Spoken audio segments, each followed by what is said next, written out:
Muito bem, estamos de volta com o Direto do Plenário. A partir de agora você acompanha ao vivo aqui pela TV Justiça a sessão vespertina de hoje do Supremo Tribunal Federal.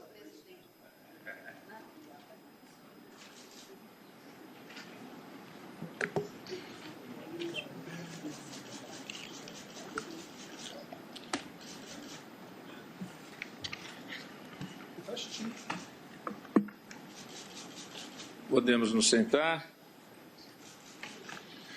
Declaro aberta essa sessão ordinária do Supremo Tribunal Federal. Passa a palavra à senhora secretária, que fará a leitura da ata da sessão anterior. Ata da 17ª Sessão Extraordinária do Plenário do Supremo Tribunal Federal, realizada em 22 de maio de 2019. Presidência do senhor ministro Dias Toffoli. Presentes à sessão os senhores ministros Marco Aurélio, Gilmar Mendes, Ricardo Lewandowski, Carmen Lúcia, Luiz Fux, Rosa Weber, Roberto Barroso, Edson Fachin e Alexandre de Moraes. Ausente, justificadamente, o senhor ministro Celso de Mello. Vice-procurador-geral da República, doutor Luciano Maris Maia. Abriu-se a sessão às 9h46, sendo lida e aprovada a ata da sessão anterior.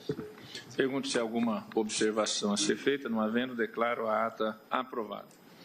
Informo a vossas excelências que estão presentes neste plenário estudantes das seguintes instituições de ensino: Instituto Brasiliense de Direito Público de Brasília, Distrito Federal, Instituto Luterano de Ensino Superior de Itumbiara, Minas Gerais, Faculdades Integradas de Taquara, Rio Grande do Sul, Faculdade Uniron de Porto Velho, Rondônia e Faculdade Vale do Cricaré, São Mateus, Espírito Santo. Sejam todos muito bem-vindos. Dando continuidade à pauta relativa aos medicamentos e responsabilidade do Estado, nós temos ainda vários feitos com esta temática. Então, eu anunciaria que nós daremos continuidade na tarde de hoje aos feitos que constavam da pauta e que foram transferidos para a tarde de hoje. Ou seja, as partes, advogados que estejam acompanhando os outros feitos, seja em lista, seja feitos relativos à pauta da sessão ordinária, eles não serão chamados para que nós possamos tentar concluir a pauta relativa aos medicamentos nos vários processos que foram apregoados. Informo isso para que as senhoras e senhores advogados e partes que estejam acompanhando possam, então, ficar liberados. Daremos continuidade, então, à pauta da manhã relativa aos processos de fornecimento de medicamentos, como na sessão extraordinária ficou anunciado. Para continuidade de julgamento, apregou o recurso extraordinário 657.718, procedente de Minas Gerais, de relatoria do ministro Marco Aurélio, que é o tema 500 da repercussão geral, dever do Estado de fornecer medicamento não registrado pela Anvisa. O resultado do julgamento foi proclamado na parte da manhã e ficamos agora de fixar uma tese. O nosso ministro especialista em teses preparou uma redação. Se todos estiverem concordes, o ministro relator ficou vencido, como eu, daremos a palavra, então, agora ao ministro Luiz Roberto Barroso para a sua proposição. Presidente, eu, em proposições simples, procurei sintetizar o consenso que se formou na maioria. 1. O Estado não pode ser obrigado a fornecer medicamentos experimentais. 2. A ausência de registro na Anvisa impede, como regra geral, a dispensa de medicamento por decisão judicial. 3. É possível, excepcionalmente, a concessão judicial de medicamentos sem registro sanitário, em caso de mora irrazoável da Anvisa em apreciar o pedido, entre parênteses, prazo superior ao previsto na lei específica, quando preenchidos 3 requisitos. Portanto, é possível, excepcionalmente, a concessão judicial de medicamentos sem registro, quando preenchidos 3 requisitos. 1. A existência de pedido de registro do medicamento no Brasil. 2.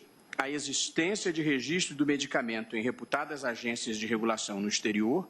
E 3. a inexistência de substituto terapêutico com registro no Brasil. E, por fim, e 4, as ações que demandem fornecimento de medicamentos sem registro na Anvisa deverão necessariamente ser propostas em face da União. Essas são, presidente, penso, as teses consensuais da maioria que se formou. Eu vou, então, colher os votos em relação à tese individualmente. Ministro relator, como primeiro, como relator da causa, passo a palavra a Vossa Excelência. Presidente, nós estamos em continuidade ao julgamento do recurso extraordinário 657718. Votei como relator, jungindo o fornecimento, a obrigação do Estado de fornecer o medicamento ao registro na Anvisa. Então, eu não posso sufragar a tese, por isso voto vencido. Agradeço a Vossa Excelência, ministro. A tese seria diametralmente oposta, não colando a necessidade do registro. Presidente, se Vossa Excelência me permite, antes de tomar o voto do ministro Alexandre, o item 4 da tese apresentada, ministro Barroso, pareceu-me que tinha ficado para ser decidida em outro processo, não? A competência da União. Nesse caso? Aqui é a legitimação passiva, porque como é uma agência federal e como compete à União incluir qualquer remédio em lista, só a União é que pode ser o sujeito passivo aqui. Só que não houve a devolutividade dessa matéria ao Supremo. Bom, eu imaginara que isso houvesse sido consenso. Não é central a tese. Eu manteria porque acho que organiza o sistema. Eu gostaria de fazer um comentário a respeito, se me permite, os eminentes colegas. A questão relativa a medicamentos sem registro na Anvisa, ela é uma questão que realmente, como eu anunciei pela manhã, está colocado também num outro tema, a questão da solidariedade e em relação ao pagamento e ao fornecimento. Aqui, eu entendo que é relevante e importante, na definição dessa tese, fixar que o medicamento não registrado na Anvisa, porque embora estejamos julgando um caso de repercussão geral, as ações, os protocolos, como diz o ministro Marco Aurélio, o distribuidor estará sempre aberto. Sem dúvida. O distribuidor de toda a justiça... E a tese não deve suscitar novos conflitos, né? Ao contrário. Ela tem que tentar exatamente... Exato. Agora, a dificuldade maior, presidente, está considerado o artigo 12 da Lei 6.360, no que revela que não pode haver a industrialização e a comercialização de remédio que não for aprovado pelo Ministério da Saúde, pela agência hoje. Foi o voto que eu acompanhei, Vossa Excelência, mas ficamos vencidos. Ficamos vencidos. Mas, ministra Carmen Lúcia, eu penso que é importante nós já colocarmos nessa tese a questão dos medicamentos não registrados na Anvisa e o ente federado para essa discussão. Por quê? Eu fico imaginando um município do interior, que elementos que ele terá para dizer que aquele medicamento não foi registrado. Do ponto de vista de saúde, até em coerência com o voto vencido meu, em que eu disse que a questão do registro na Anvisa é de saúde pública geral, pensando toda a coletividade. Então, aqui, eu penso que o ente federado responsável por analisar isso, independentemente da compensação do financiamento, que isso discutiremos no outro tema, eu penso que realmente, se o medicamento não tem registro na Anvisa, apenas a União terá os elementos necessários, justificáveis, para fazer uma defesa perante o requerente do porquê que aquele medicamento não está registrado. Um Estado da Federação, um município, ele não conseguirá colher os elementos porque ele não é o competente para registrar ou não registrar. Presidente, A única coisa que eu tinha falado era porque este ponto específico não tinha sido objeto. E eu sempre acho que as teses têm que se ater ao que foi discutido e votado. Quando eu não votei especificamente este ponto. Ele foi tratado por exemplo, pelo ministro Alexandre, especificamente. É que há uma tendência de resolver todos os problemas do Brasil. Pois é. Então, assim, eu estou dizendo porque, de fato, o município não tem. Agora, como nós estamos tratando aqui é de decisão judicial, o juiz que vai decidir em Espinosa, mesmo sendo parte passiva a União, será aquele que responderá pela Justiça Federal onde não tiver. Então, este não é o argumento. E também não me oponho mas até ao que não é essa... o juiz que vai julgar, a questão eu sei, é o ente as que informações, vai ter os elementos sim, de informação. E da legitimidade passiva, como diz o ministro Barroso. Eu questionei, não foi tanto pelo conteúdo, é que pareceu-me que tinha sido ficado para o momento apropriado ao julgar a questão da solidariedade, também a questão a solidariedade aí é o orçamentário. Sim, orçamentário. Mas que esses temas teriam ficado. Por isso é que eu alertei sobre este item especificamente, presidente. Presidente, eu estou sensível à argumentação da ministra Carmen Lúcia, porque realmente se nós imaginarmos que alguém está num município perdido no alto do Xingu, precisando de um remédio urgente, ele vai ter que se socorrer de um juiz. Agora, nós sabemos que a magistratura no Brasil é una. Por isso é que nós temos uma lei orgânica da magistratura única. Quer dizer, eu penso que o judiciário está aí para garantir a paz social, com seus quase 17 mil juízes, e precisa atender prontamente esses reclamos da sociedade, sobretudo os mais necessitados. Embora também concorde que a questão é sensível e que nós possamos discuti-la, talvez no momento seguinte, quando for o caso de examinarmos a questão da solidariedade, eu penso que talvez neste momento pudéssemos retirar este item 4, com todo respeito, embora tenha já me comprometido na hora do café a aderir integralmente à tese do ministro Barroso, mas ante as ponderações da ministra Carmen, tendo em conta realmente que o judiciário é a última trincheira da defesa dos direitos fundamentais do cidadão, não importa seja ele um juiz federal, um juiz estadual, é preciso de uma resposta pronta. É isso que nós precisamos garantir. Eu penso que a subtração do inciso 4º neste momento pelo menos, em que nós concedemos a exclusividade para o Judiciário da União para propor essa questão, eu penso que talvez não haveria prejuízo para a tese. Eu vou colher os votos individualmente. O ministro relator mantém a proposição de tese como voto do ministro. Mas se a maioria não aprovar, evidentemente, eu retiro. Sim, por isso que está em votação.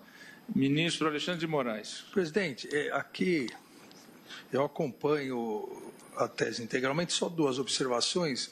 No item 3, no primeiro item, subitem do item 3, um dos requisitos, a existência de pedido de registro do medicamento no Brasil, eu havia colocado no voto e conversado com o ministro Luiz Roberto, que até consta no papel escrito, salvo no caso de medicamentos órfãos para doenças raras e ultra-raras, aquele problema do não pedido de registro, às vezes por questões econômicas. É que eu deixei para ler o final e acabei esquecendo, está perfeito.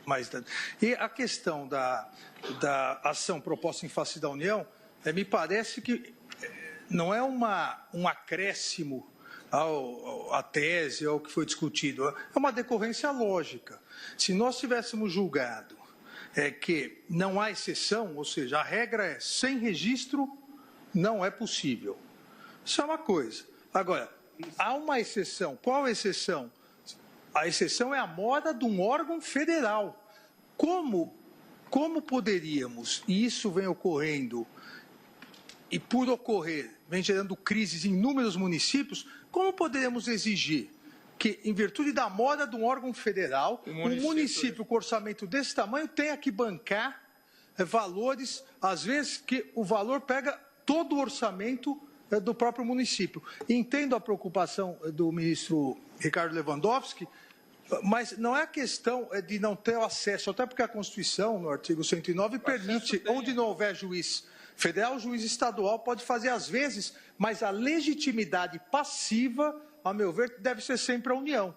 exatamente. Senhor presidente, eu estou convencido agora com o argumento do ministro Alexandre de Moraes e relendo agora a proposta do ministro Barroso, eu vejo que, na verdade, não se trata aqui de conferir exclusividade à Justiça Federal, mas sim que no polo passivo deve figurar a União. Exatamente. Portanto, retiro minha objeção, senhor presidente, e estou convencido. O debate, quando elaboramos o código, nós verificamos essa dificuldade de pessoas que moram longe buscar o foro do domicílio da União. Então, o artigo 51, parágrafo único do novo código, o 50 caput é sempre a regra do domicílio do réu.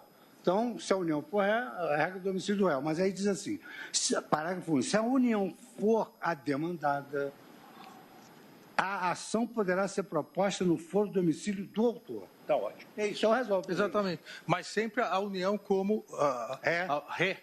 Até porque é ela que arcaria com a sua própria inércia. Então, acompanha integralmente a tese. O ministro Alexandre acompanha a tese, ministro Luiz Edson Fachin. Com a tese integralmente como proposta. Ministra Rosa Weber. Aprova a tese, presidente. Ministro Luiz Fux. Com a tese. Presidente, eu retiraria apenas, eu aprovo a tese, mas eu retiraria a parte apenas, e não por ser contra a ideia, apenas porque eu acho que não foi devidamente votada, mas eu aprovo a tese. Ministro Ricardo Lewandowski. Presidente, eu estou de acordo integralmente com a tese, agora convencido pelos argumentos dos colegas. Eu apenas observo o seguinte, aqui no item 2 nós temos uma expressão tanto quanto equívoca.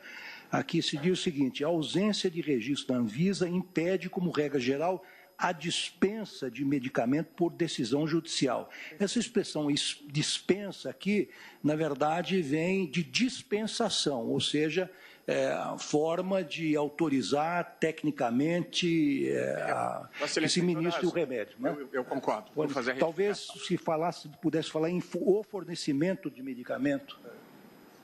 Eu acho que fornecimento é uma linguagem mais acessível ao público em geral. Pois não. Se todos estiverem de acordo, mudo para fornecimento. Os que já votaram se põem de acordo. De acordo. Então, continuo no julgamento. O ministro Ricardo Lewandowski finalizou. Ministro Gilmar Mendes. Eu acompanho. Acompanha a tese, o ministro Marco Aurélio. Vencido, presidente. Vencido. Eu, apesar de vencido acompanhando o ministro Marco Aurélio, eu entendo que a tese reflete aquilo que foi decidido pela maioria, então, quanto à tese, eu acompanho o eminente relator. Então, eu proclamo que foi aprovada a tese. Vou pedir, como é uma questão muito emblemática, eu pediria, então, ao relator que fizesse a leitura da tese. Foi aprovada por maioria a tese nos termos da proposição do ministro Luiz Roberto Barroso, vencido o ministro Marco Aurélio, que votava em tese diferente. Leio novamente. Eu ia encaminhar para a senhora secretária. O Estado não pode ser obrigado a fornecer medicamentos experimentais. Tese 1. 2.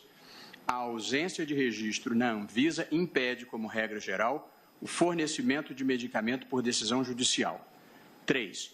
É possível, excepcionalmente, a concessão judicial de medicamentos sem registro sanitário em caso de mora irrazoável da Anvisa em apreciar o pedido, entre parênteses, prazo superior ao previsto na Lei 13.411 de 2016, fecha parênteses. Então, é possível, excepcionalmente, a concessão quando preenchidos 3 requisitos. 1. A existência de pedido de registro do medicamento no Brasil, salvo no caso de medicamentos órfãos para doenças raras e ultra-raras. 2. A existência de registro do medicamento em renomadas agências de regulação no exterior. E 3, a inexistência de substituto terapêutico com registro no Brasil. E 4 e último, as ações que demandem fornecimento de medicamentos sem registro na Anvisa deverão ser necessariamente propostas em face da União. Esta é a tese, então, que foi fixada por maioria e proclama, então, o encerramento do julgamento deste feito. Agora, trataremos também em continuidade de julgamento, do tema 793 da repercussão geral, responsabilidade solidária dos entes federados pelo dever de prestar assistência à saúde. Trata-se dos embargos de declaração no recurso extraordinário 855.178, procedente do Estado de Sergipe, cuja relatoria cabe ao ministro Luiz Fux, sendo embargante a União e embargado Maria Augusta da Cruz Santos. Consta que, após o voto do ministro Luiz Fux, relator, que rejeitava os embargos de declaração, pediu vista dos autos o ministro Edson Fachin. Então, está agora em continuidade o julgamento com o ministro Luiz Edson Fachin. O ministro relator pede a palavra, tem preferência pelo regimento. Senhor presidente, pela ministro ordem. Relator. Eu recebi um memorial e, em audiência, a Advocacia Geral da União. E o que ela me explanou foi que a União não tem logística para se aplicar a ela a solidariedade de direito privado, que ela forneça o medicamento. E ela, então, assentou que ela fornece o dinheiro para o Estado ou para o município, mas ela não tem logística para essa entrega direta do medicamento. Eu analisei os autos e me pareceram sensíveis os argumentos. O ministro Edson Fachin, gentilmente, me fez chegar às mãos uma proposta que, mercê de acompanhar a rejeição dos embargos, faz ali um ajuste que atende, digamos assim, ao paciente e à própria União. Então, a União não se recusa a fornecer o medicamento. Ela não tem logística para entrega direta, mas tem logística para pagar ao Estado ou ao município que faz as vezes dela. Então, na verdade, a União pleiteia que não se aplique a solidariedade de direito privado a ela, que seja uma responsabilidade subsidiária. E aí a proposta do ministro Fachin vem ao encontro dessa pretensão da União e da justeza da decisão. Eu concordo com a proposta que o ministro Fachin fará. Em verdade, senhor presidente, eminente ministro Luiz Fux, que é o relator destes embargos, eu estou acompanhando Vossa Excelência na rejeição dos embargos, mas reconhecendo e propondo que a hipótese é de conhecimento dos embargos para o fim de aprimoramento e desenvolvimento da tese, sim, especialmente daquela derivada da suspensão de tutela antecipada 175, tendo em vista já decorridos cerca de 10 anos daquele importante precedente e o conjunto de alterações que se verificaram nesse lapso temporal. Esse exame que fiz a partir do voto visto, senhor presidente, estou fazendo chegar às mãos de vossas excelências, ele é um pouco alongado. Eu, obviamente, não farei a leitura de 44 páginas em sede de embargos de declaração, mas vou ler a conclusão, que creio que, se ela tiver nitidez suficiente, ela por si só explicitará as premissas das quais eu estou a partir. Mas ressalto que a ideia, portanto, é conhecer dos embargos de declaração apenas para essa elucidação de diversos aspectos, inclusive de responsabilidades, atribuições e composição do polo passivo. De modo que Vossas Excelências verão que, ao início do voto, há uma síntese das premissas, há também a referência à base constitucional do direito à saúde e da repartição federal de competências, a base doutrinária que aqui cito, os diversos precedentes que menciono e, desde logo, faço referência à conclusão que submeto aos eminentes pares, de modo especial ao eminente ministro relator. A conclusão que trago à apreciação é esta. Conheço dos embargos opostos pela União para o seguinte fim dúplice. Primeiro, atribuir ao conhecimento do recurso, sem repercussão no juízo de mérito da pretensão recursal, efeito de desenvolvimento do tema da solidariedade e de detalhamento do sentido e do alcance de precedentes, especialmente quanto aos termos enunciados na suspensão de tutela antecipada número 175.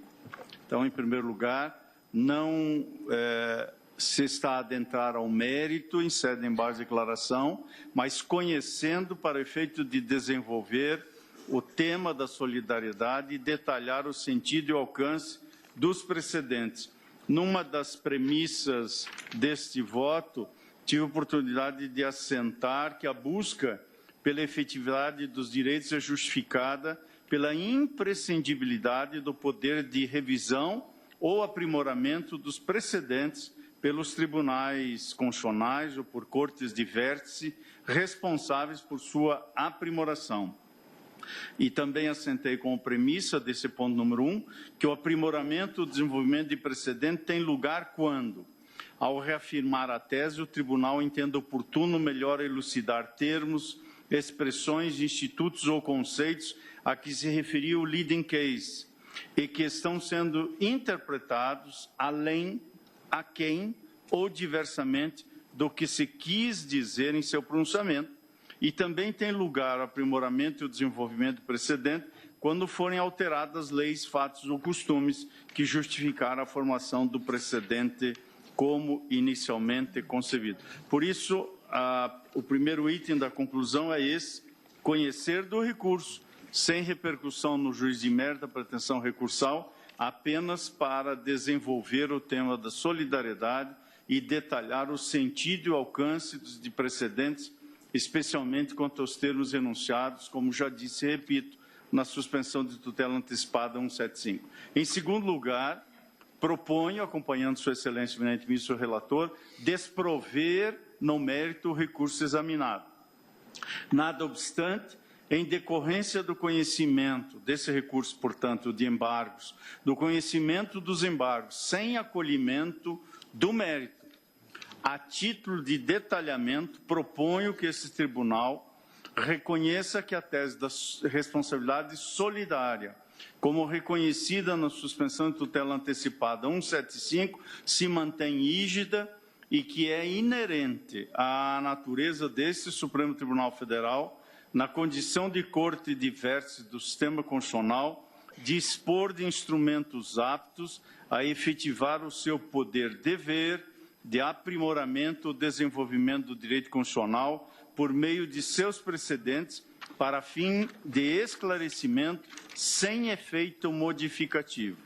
Por isso, para esse fim de esclarecimento sem efeito modificativo, quanto ao desenvolvimento da tese da solidariedade, proponho a esse colegiado que examine enunciar-se o seguinte: primeiro, a obrigação a que se relaciona a reconhecida responsabilidade solidária é a decorrente da competência material comum prevista no artigo 23, 2º da Constituição Federal, de prestar saúde em sentido amplo, ou seja, de promover em seu âmbito de atuação as ações sanitárias que lhes forem destinadas por meio de critérios de hierarquização e descentralização nos termos da Constituição da República, especialmente artigos 196 e seguinte. Segundo, que o polo passivo pode ser composto por qualquer um deles, entes isoladamente ou conjuntamente. Portanto, esta afirmação, que lá constou no precedente, segundo a qual o polo passivo pode ser composto por qualquer um dos entes isolada ou conjuntamente, significa que o usuário, nos termos da Constituição e da legislação pertinente, sobretudo a Lei Orgânica do Sistema Único de Saúde, número 8.080 de 90, tem direito a uma prestação solidária. Nada obstante, cada ente tem o dever de responder por prestações específicas que devem ser observadas em suas consequências de composição de polo passivo e eventual competência pelo Judiciário. Terceiro, ainda que as normas de regência, vale dizer, Lei 8.080 de 1990 e respectivas alterações, Decreto 7.508 de 2011 e demais pactuações, ainda que as normas de regência, estas que mencionei, imputem expressamente a determinado ente a responsabilidade principal, qual seja a de financiar a aquisição, portanto, a responsabilidade principal pela prestação pleiteada, é lícito à parte incluir outro ente no polo passivo, como responsável pela obrigação para ampliar sua garantia como decorrência da adoção da tese da solidariedade pelo dever geral de prestar saúde. Quarto, se o ente legalmente responsável pelo financiamento da obrigação principal não compuser o polo passivo da relação jurídica ou processual, sua inclusão deverá ser levada a efeito pelo julgador, ainda que isso signifique deslocamento de competência.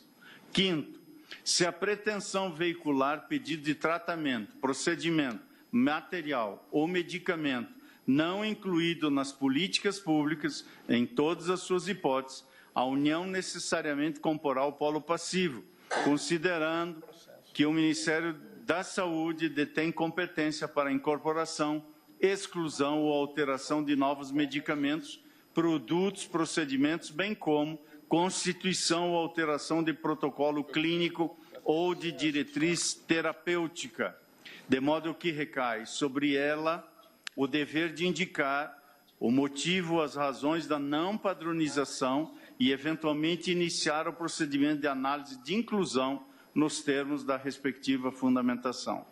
Sexto e último, a dispensação judicial de medicamentos, materiais, procedimentos e tratamentos pressupõe a ausência e ineficácia da prestação administrativa e a comprovada necessidade, observando para tanto os parâmetros definidos no artigo 28 do Decreto Federal 7.508 de 2011. Estas são as conclusões que trago, rejeitando os embargos, conhecendo-os e propondo esses tópicos à guisa de detalhamento e desenvolvimento do tema. É como voto, senhor presidente. Agradeço ao ministro José Fachin. O ministro relator pede a palavra. Senhor presidente, eu queria só fazer uma observação, que eu entendo que talvez a criação judicial muito bem feita pelo ministro Edson Fachin, eu tenho a impressão que ela não atende à postulação da União, porque a União, ela preconiza que o que se deve adotar em caso é aquilo que o CNJ já afirmou quanto à possibilidade de redirecionamento do cumprimento da obrigação de dar na hipótese de capacidade técnica e econômica da unidade federada. Então, basicamente, o que a União preconiza é que, se o Estado ou o município não puderem atender, ela responderá subsidiariamente. Ela responderá subsidiariamente. O que ela não tem e o que ela não quer que se aplique é a solidariedade tout-court, ou seja, os três são responsáveis. Aqui, agora, nós acabamos de estabelecer que medicamento não autorizado deve ser promovido a ação diretamente contra a União. O que o Conselho Nacional de Justiça decidiu nessa segunda jornada? A responsabilidade solidária dos entes da federação não impede que o juiz, ao definir medida liminar ou definitiva, direcione inicialmente o seu cumprimento a um determinado ente, conforme as regras administrativas de repartição de competência, sem prejuízo do redirecionamento em caso de descumprimento. Então, quer dizer, o pleito da União é exatamente, na verdade, um pleito infringente, né? Porque nós estabelecemos essa solidariedade genérica e a União alega que ela não tem logística para entregar esses medicamentos. Então, há uma lista enorme de medicamentos que são passíveis de exigibilidade judicial, e aí a parte pode entrar contra o município, pode entrar contra o Estado. Mas, por exemplo, há determinados medicamentos, como, por exemplo, pressão alta pulmonar. O medicamento custa 14 mil dólares. Então, o município não pode, o Estado não pode, a União vai lá e implementa. Então, basicamente, é isso que pretende a União. O ministro Fachin arrumou a decisão explicitando cada passo a ser cumprido e essas responsabilidades, mas eu tenho a impressão que eu me sensibilizei com o pleito da União e eu entendo que talvez essa solução não seja a mais factível, porque é um problema de eficiência, né? A decisão judicial ela pode ter um cunho normativo e que pode virar uma divagação acadêmica, não vai funcionar. Então, para funcionar, o que diz a União é que ela fique na retaguarda como responsável subsidiária se o Estado ou o município participa ou não do processo? Não, pode haver um redirecionamento. A tese é essa. Porque o que eu acho aqui, presidente, pensando alto, talvez eu até peça visto, é assim, quando os medicamentos estão definidos nas listas próprias do SUS, você sabe o que é da competência da União, o que é da competência do Estado e o que é da competência do município. Nesses casos, eu acho que você tem que demandar o ente responsável. Senão você movimenta 3 máquinas públicas simultaneamente. É isso. Isso está dito aqui já. Mas é porque Vossa Excelência mantém a solidariedade. Não com essa nitidez, mas a ideia é promover uma organização desse direcionamento. Mas é porque e agora entendi... Eu temo que, na conclusão, se entreveja uma solidariedade. Vossa Excelência fala assim... Mas é que o tema é a solidariedade. Agora entendi a percepção de Vossa Excelência e creio que aí talvez tenhamos um eventual ponto de dissenso. O que Vossa Excelência diz aqui, ministro Fachin, no item 2, na página 43, item 3, quanto ao desenvolvimento da solidariedade, Vossa Excelência afirma, 2, afirmar que o polo passivo pode ser composto por qualquer um dos entes, isolada ou conjuntamente. É que isso está na suspensão de tutela antecipada 175. Como não atribui efeito infringente a esses embargos de declaração, porque entendi por um juízo de autocontenção que a hipótese aqui seria de desenvolver o precedente sem essa infringência, esta afirmação está lá. Entendi. Eu gostaria de rediscutir a questão de fundo, que é você simultaneamente demandar, inclusive quem você sabe que não tem a obrigação. E como nós estamos dedicando esse tema, como nós estamos dedicando esse tema, seria o momento de resolver. O que acontece foi sendo firmado, o que a Constituição estabelece como competência administrativa é uma competência comum. Saúde, a questão de serviços relevantes à saúde.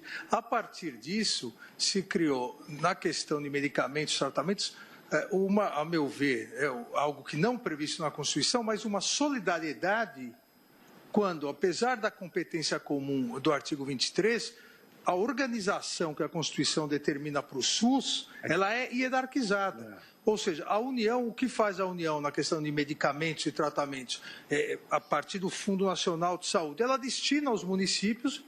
Então, o município, por exemplo, mede para dor de cabeça, é um município. E o município tem esta verba. Eventualmente, se naquele município tiver sido gasto todo o valor, acho que subsidiariamente poderia ser a União. É isso aí. Subsidiariamente, porque dentro do sistema de organização do SUS, o município deve dispensar determinados medicamentos, o Estado outros e a União outros, como nós vimos agora. Se sempre houver possibilidade, desde o início, de solidariedade, o que na prática se faz? Sempre se coloca a União já. E a União fala, mas não sou eu, esse medicamento é previsto na lista, o município é que deve entregar e eu já repassei o dinheiro para ele. Só que movimenta toda a máquina da União.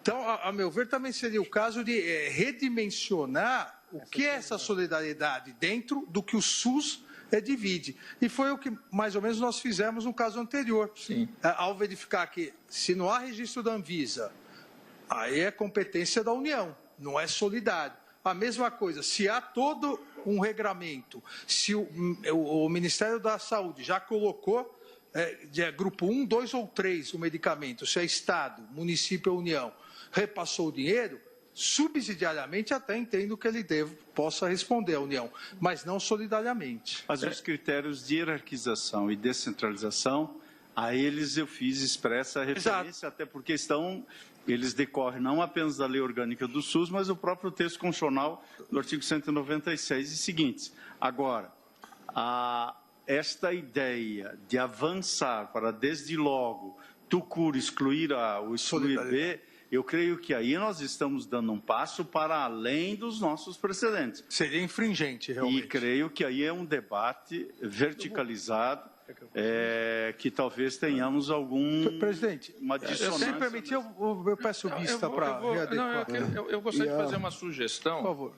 Eu gostaria de fazer uma sugestão diante dos debates apresentados e penso que é um tema importante. Se tentarmos, acho que conseguimos resolver ainda hoje, sem prejuízo, evidentemente, do direito regimental de todos nós pedimos vista. Eu, ministro relator, ministro Edson Fachin, os colegas que votam antes, só para tentar auxiliar, eu acolho os embargos sem efeitos modificativos, para aclarar. E a minha sugestão de tese seria a seguinte: é solidária a responsabilidade entre os entes que compõem o Sistema Único de Saúde, o que implica obrigação comum, mas estruturada em níveis de atuação que devem ser observados nas ações judiciais voltadas ao fornecimento de medicamentos sob a seguinte disposição. E aí estabeleço 2 tópicos. Pretensão que veicula medicamento material, procedimento ou tratamento constante nas políticas públicas, aquilo que já está previsto e autorizado pelas políticas públicas do SUS. Deve figurar no polo passivo a pessoa política com competência administrativa para o fornecimento, dispensação, entre parênteses, daquele medicamento, tratamento ou material a ser identificada de acordo com a omissão que tenha ensejado a ação judicial. Então, se é um tratamento, um medicamento que já está dentro e autorizado nas políticas públicas, segue-se. Presidente. Pois não. Estou preocupado, após 28 anos no colegiado, com o abandono total das balizas do caso. As instâncias de origem não estabeleceram solidariedade. Eu concordo com Vossa Excelência. O 196 da Constituição encerra, na referência a Estado, a obrigação da União, do Estado e também do município. Para mim, não há a menor dúvida. Mas, no caso concreto, não se versou solidariedade, porque o Instituto da Solidariedade diz respeito à obrigação única. O que fez o juízo e também o Tribunal de Justiça dividiu a responsabilidade entre o Estado de Sergipe e a União. O Estado de Sergipe seria responsável pela satisfação de 50% da obrigação e a União por 50%. Agora complica-se tudo, porque esse recurso extraordinário, a meu ver, ante as premissas do voto do ministro Luiz Fux, relator, no plenário dito virtual, não mereceria nem sequência, porque ele apontou que o que decidido pela Corte de Origem estaria em harmonia com diversos precedentes do tribunal. Agora, julgamos o recurso extraordinário, eu me limitei, quando me pronunciei no plenário dito virtual, ao Instituto da Repercussão. Agora, nós julgamos o recurso extraordinário quanto ao fundo no plenário virtual e vamos julgar os embargos declaratórios agora. E inovando totalmente, considerada a organicidade do direito. Quer dizer, não houve devolução desses temas que estão sendo cogitados ao tribunal. Então, vamos complicando passo a passo a jurisdição. Ao invés de conciliarmos celeridade e conteúdo, nós estamos burocratizando a própria jurisdição. Eu agradeço a intervenção do ministro Marco Aurélio. Presidente, Vossa Excelência, me permite só rememorar, creio que isso contribui também para o desenvolvimento. Eu só gostaria de lembrar que nós estamos julgando feito em repercussão geral com tese fixada para definir tese. Perfeito. Trata-se do tema 793 e a ler a repercussão geral, presidente. Que responsabilidade solidária dos entes federados pelo dever de prestar assistência à saúde. Está colocado, com a devida venda do ministro Marco Aurélio, como tema de repercussão geral. A rigor, quando a maioria se pronunciou no plenário virtual, se pronunciou fora das balizas do caso concreto.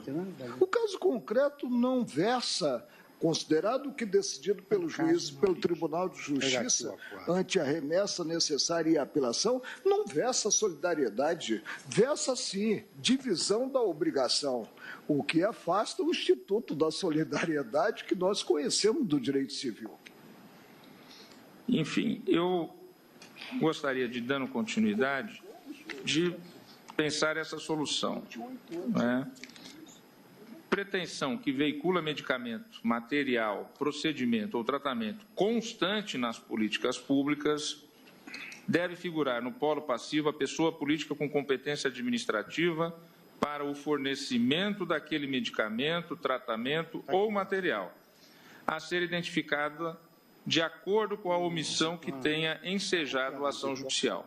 E aqui eu falo omissão por quê? Porque se há uma política pública já estabelecida, já reconhecida, de medicamento, de tratamento ou de fornecimento de material, e o Estado não forneceu, ele está sendo omisso. De acordo com o tratamento das políticas públicas, na divisão do Sistema Único de Saúde, entre a União, os Estados, Distrito Federal e municípios, deve figurar o ente responsável exatamente por aquele tipo de política pública já pré-estabelecida. E o segundo ponto, para ficarmos em dois e tentar objetivar, são as pretensões que veiculam pedido de medicamentos, tratamentos, procedimentos ou materiais não constante das políticas públicas. Isso, em parte, nós decidimos no recurso anterior em relação a medicamentos não registrados, ou seja, que não estão registrados na agência federal, que, na forma da lei, é a responsável por verificar a segurança e a idoneidade e a eficácia dos medicamentos, que são os requisitos para se aprovar, do ponto de vista legal e técnico, a comercialização de um medicamento. Segurança, idoneidade e eficácia. Pois bem, nós decidimos que ali, não sendo registrado, compete à União. Mas há também políticas públicas relativas a fornecimentos de tratamentos que não envolvem necessariamente o medicamento, envolve o tratamento das pessoas, ou fornecimento de materiais, mesmo de recursos específicos em relação àquele tipo de atendimento à saúde. Aí, nestes casos, eu entendo que a demanda exigirá a presença dos entes conforme sua atribuição no sistema. Se a atribuição é técnica, como nós fixamos para a Anvisa, tecnicamente ela tem a competência de dizer qual é o medicamento, então o ente federal, como já fixamos. Então, a responsabilidade técnica é da União, mesmo para aqueles casos que não têm política pública definida.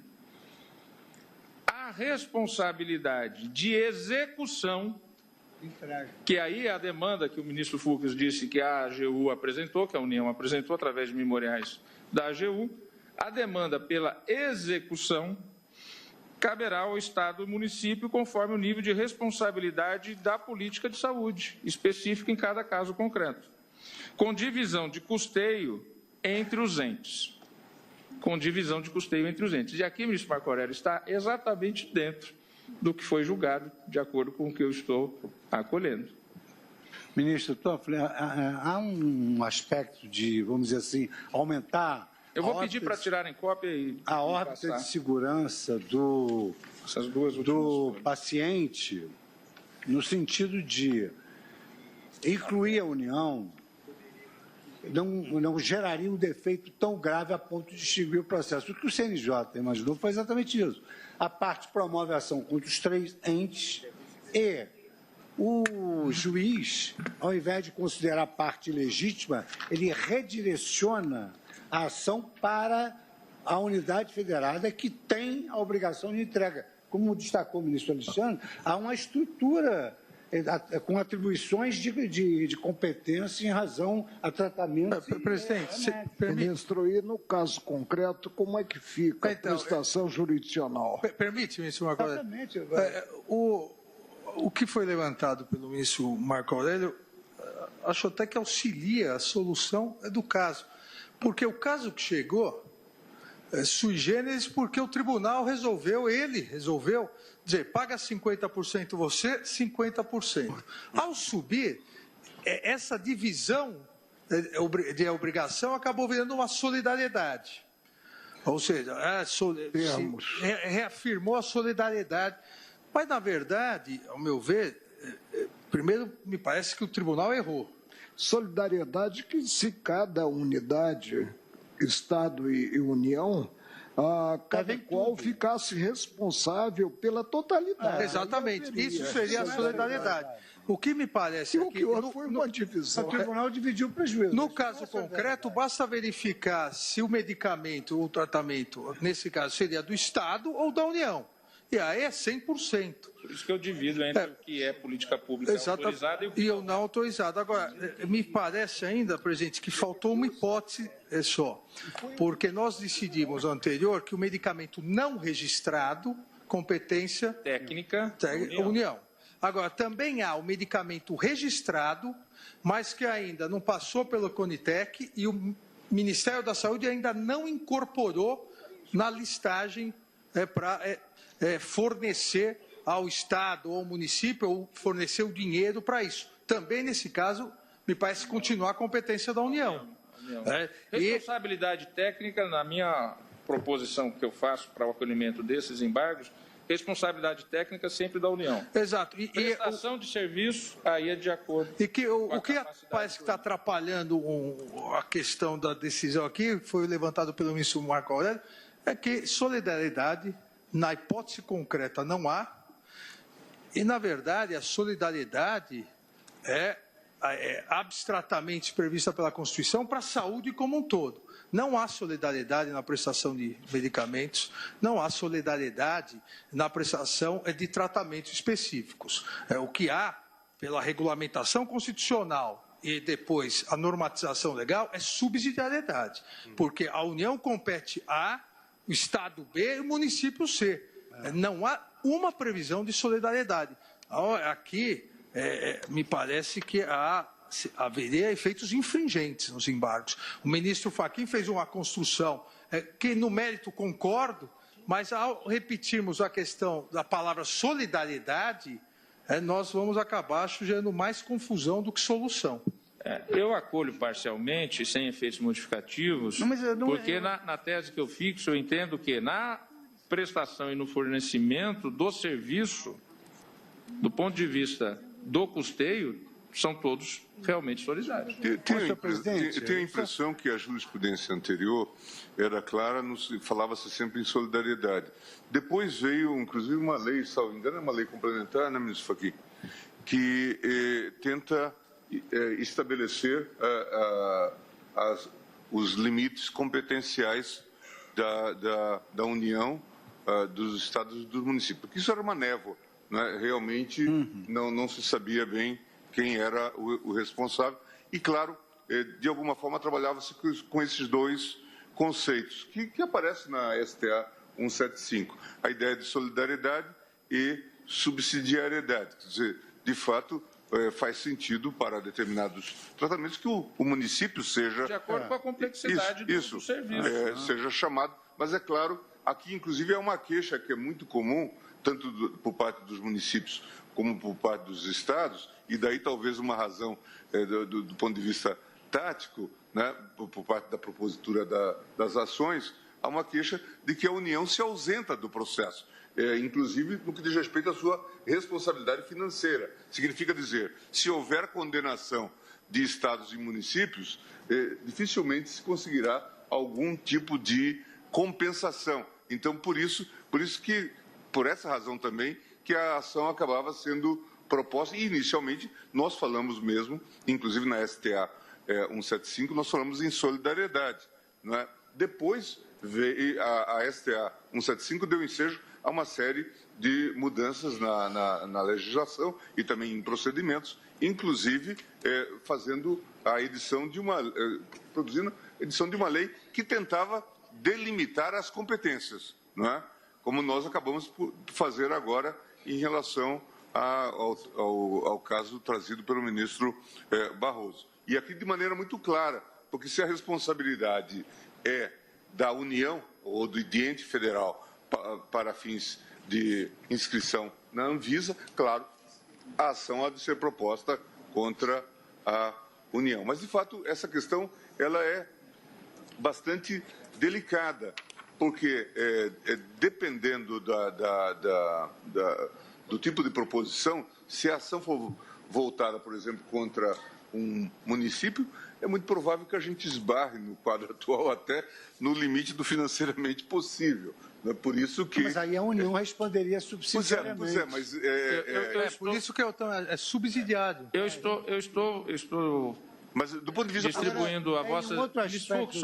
Só um momentinho. Sim. Eu estou fazendo chegar à mão de Vossas Excelências o enunciado. Como, ao ler o enunciado, eu fiz alguns comentários, mas para Vossas Excelências terem em mãos o enunciado da maneira mais objetiva, porque, veja bem, isso que o ministro Gilmar Mendes acabou de comentar está bem claro no meu enunciado quando eu falo das prestações de atendimentos que não estão nas políticas públicas. Eles serão custeados pelos entes de acordo com o quê? Responsabilidade de financiamento conforme a complexidade do atendimento. Conforme a complexidade do atendimento. Impor a um município dar um atendimento de uma complexidade tal que ele não tem condições, ele não vai arcar orçamentariamente. E ele não consegue reposição da União. Ele não consegue reposição. Eu só acho que então, consegue. Nesse caso é de acordo com a complexidade. Sei, mas essa expressão complexidade não é unívoca, né? Isso aí, dentro da criatividade do advogado requerente, tudo é complexidade e vai promover direto. Não, mas, ministro, permite, a legislação estabelece os procedimentos de complexidade por secretaria municipal, estadual ou ministério. Isso está distribuído. Então, por exemplo, questão de oncologia, tudo. Obedecendo. Eu vou fazer a leitura absolutamente objetiva da minha proposição. Remover uma preocupação. Eu acho que aqui nós estamos diante de uma questão que gravita em torno do ser humano e essa decisão tem de ser justa. Então, o fato de ter infringência dos embargos de declaração, isso não tem a menor importância diante da solução que nós vamos chegar. Estamos tratando de um problema que não se resolve. Veja bem, nós não estamos aqui, na minha proposição, não estou a propor algo que seja da minha cabeça. A complexidade está definida em normas do Sistema Único de Saúde. Normas objetivas. A Lei Complementar 141 de 2012 é que tenta fazer essa tipologia das responsabilidades. Eu vou agora fazer a leitura da proposição, se me permitem, sem comentários, para ficar só na proposição que eu fiz. Eu acolho os embargos sem efeitos modificativos para aclarar e fixar a seguinte tese. É solidária a responsabilidade entre os entes que compõem o Sistema Único de Saúde, o que implica obrigação comum, mas estruturada em níveis de atuação que devem ser observadas nas ações judiciais voltadas ao fornecimento de medicamentos sob a seguinte disposição. Primeira disposição, trata da pretensão que veicula medicamento, material, procedimento ou tratamento constante nas políticas públicas. Deve figurar no polo passivo a pessoa política com competência administrativa para o fornecimento, dispensação daquele medicamento, tratamento ou material, a ser identificada de acordo com a omissão que tenha ensejado a ação judicial. Segundo ponto, pretensão que veicula pedido de medicamentos, tratamentos, procedimentos ou materiais não constantes das políticas públicas instituídas, a demanda exigirá a presença dos entes conforme sua atribuição no sistema. 2 pontos. União, responsabilidade técnica. Estado ou município, conforme o nível de responsabilidade de execução na política de saúde, com divisão de custeio entre todos os entes, responsabilidade de financiamento, conforme complexidade do atendimento. Senhor presidente, quero só retificar, porque eu verifiquei que a lei prevê a complexidade. Então, receio que, com tanta complicação, o doente morra antes de ter o medicamento. A atuação da Justiça tem salvado muitas vidas, ministro Marco Aurélio. A atuação do Poder Judiciário e do Sistema de Justiça, a atuação do Ministério Público, Defensoria Pública, a advocacia privada, tem salvado muitas vidas. E, na verdade, presidente, só um segundinho. Na verdade, o que vem ocorrendo é que o doente vem morrendo porque só se aciona o município e o município não tem condições de pagar. Agora, presidente, aqui na última questão, me parece que a pretensão que veicula pedido de medicamento, tratamento, procedimento ou materiais não constantes das políticas públicas, ao não constar na política pública, quem pode, nos termos da lei, nós vimos só em relação ao não registro, mas a legislação é igual para todas essas questões. Quem pode, trazer para dentro do Sistema Único de Saúde e, dizer qual é a complexidade, é a União. Então, nesse segundo ponto, para mim, aqui a demanda exigirá a presença da União. Porque o município, se não está ainda disciplinado, não está incorporado ao Sistema Único, em princípio, ninguém está obrigado a executar. Quem pode decidir se vai incorporar ou não? A União. Então, aqui eu colocaria só a União. Senhor presidente, eu queria fazer uma observação genérica. Eu estava inscrito aqui, sobre esse ponto, eu vou pedir licença a Vossa Excelência, só um minutinho, só para eu poder... Aqui, o caso que nós temos em questão, e, portanto, eu acho totalmente pertinente o encaminhamento que Vossa Excelência está propondo, envolve uma demanda por um medicamento, e a demanda foi ajuizada contra município, Estado e União. Portanto, nós estamos bem dentro da questão da solidariedade. O juiz entende e condenou, era um remédio para hipertensão pulmonar primária, fornecimento de um medicamento chamado Tracleer. O medicamento está na lista do Rename. Portanto, em rigor, talvez a gente nem precise da última proposição de Vossa Excelência, porque eu concordo com o ministro Alexandre, quem tem competência para incluir é a União. Então, eu estou endossando integralmente a tese principal de Vossa Excelência, que é a pretensão deve ser veiculada contra quem tem o dever.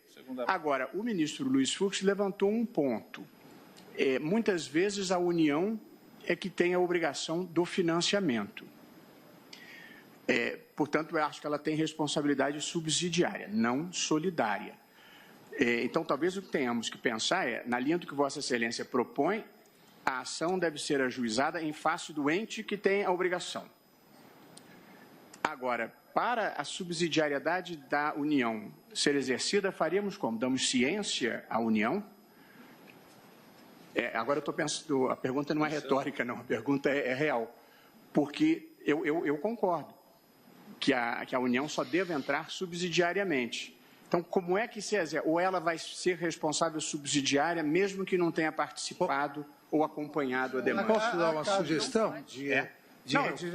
Acho que tem que ter participado do processo principal. No momento que o ente federativo, o município, está chamado, ele vai arguir que não tem condições financeiras, porque senão ele vai cumprir. Ele deve cumprir.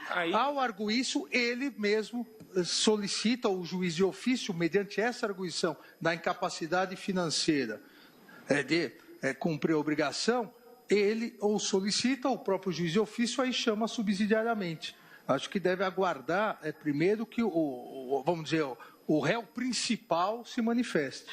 Senhor presidente, me permite? Pois não. Em função da questão colocada pelo ministro Luiz Roberto, como não sendo meramente retórica, e por óbvio não é, na minha compreensão, não há possibilidade de imputar responsabilidade subsidiária a quem não integrou a relação jurídico-processual, porque nós temos que assegurar o contraditório e a ampla defesa, inclusive. Sim, mas veja o seguinte... Para que a União possa fazer todas as colocações. Nesse processo já surgiu, inclusive, um município nominado, porque acionada foi a União e o Estado de Sergipe apenas. Senhor presidente, eu antes de proferir meu voto, eu gostaria de fazer uma observação. Nós recebemos aqui, ao longo de meses ou até de anos, representantes dos municípios, dos estados, da União, todos eles trazendo reivindicações e preocupações justíssimas quanto ao orçamento, à precariedade dos respectivos orçamentos em termos de saúde. Mas, de outro lado, também, nós recebemos inúmeros representantes de de pacientes, daqueles que dependem do Sistema Único de Saúde, de organizações não governamentais que encheram as nossas galerias, nosso auditório, os nossos corredores, os nossos gabinetes. Então, eu penso, senhor presidente, na linha um pouco, e me permitam aí até uma citação um tanto quanto acadêmica, de Norberto Bobbio, que na evolução dos direitos humanos, estas questões podem ser vistas sob dois aspectos, ex parte principis ou ex parte populi. Ou nós examinamos a questão da saúde do ponto de vista do Estado ou do ponto de vista do povo, do homem comum da rua. Quer dizer, eu penso que nessa questão, e aí Vossa Excelência me parece que está certíssimo, Data Vênia, e também o ministro Barroso agora levantou essa questão, nós estamos diante da solidariedade, uma questão de solidariedade. É isso que nós vamos agora discutir e eu vou oportunamente me pronunciar sobre este aspecto. Quer dizer, o que é preciso agora nós decidirmos?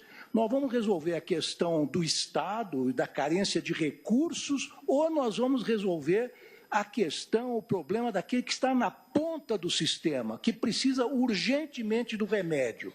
Ele precisa do remédio. Agora, para ele não importa quem é que ele vai acionar, se é o município, o Estado ou a União. Ele precisa resolver o seu problema de saúde sob pena de falecer.